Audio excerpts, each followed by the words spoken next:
যেভাবে বুঝবেন আপনার হজ কবুল হয়েছে। হজ কবুল হল কি না তা বোঝার জন্য নানা নিদর্শন আছে। কিছু নিদর্শন নিচে উল্লেখ করা হল।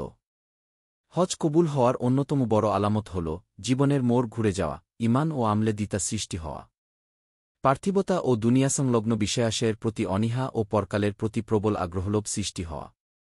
হজপূর্ব জীবনে যেসব পাপ ও অন্যায়ের সংলগ্নতায় জীবন যাপন করতে অভ্যস্ত ছিল সেগুলো থেকে সম্পূর্ণভাবে মুক্ত হয়ে জীবন যাপন করতে শুরু করা।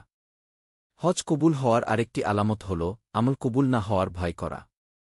সাহাবায়ে কিরাম রাদিয়াল্লাহু আনহু আমল কবুল হওয়া না হওয়ার ব্যাপারে খুবই শঙ্কিত থাকতেন।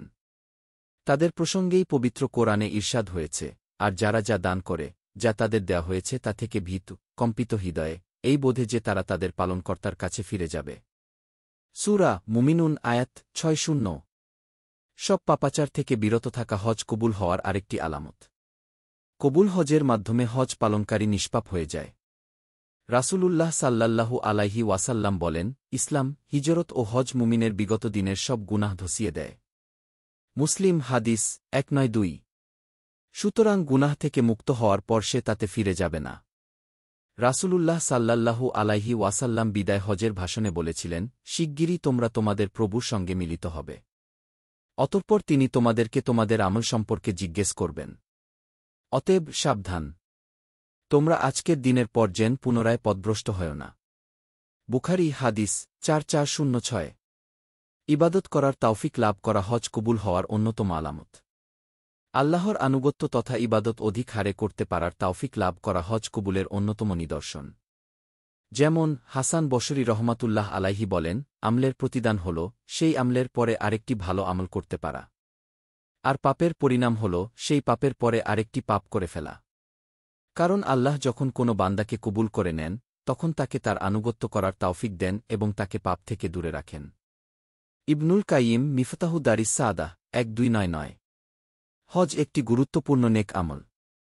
এই আমলের পর অন্য ভালো কাজ বেশি বেশি করতে হবে।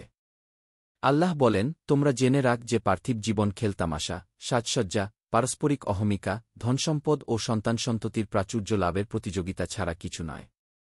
যার উপমা বৃষ্টির মতো, যার উৎপাদন কৃষককে চমৎকৃত করে, অতঃপর তা শুকিয়ে যায়।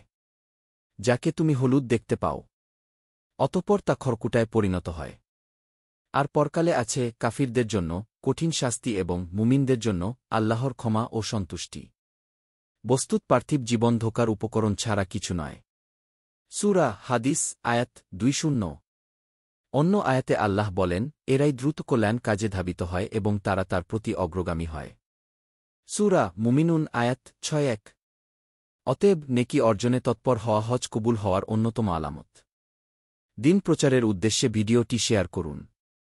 লাইক, কমেন্ট, ফলো এবং চ্যানেলটি সাবস্ক্রাইব করে পাশে থাকবেন। জাযাকাল্লাহ খৈরান।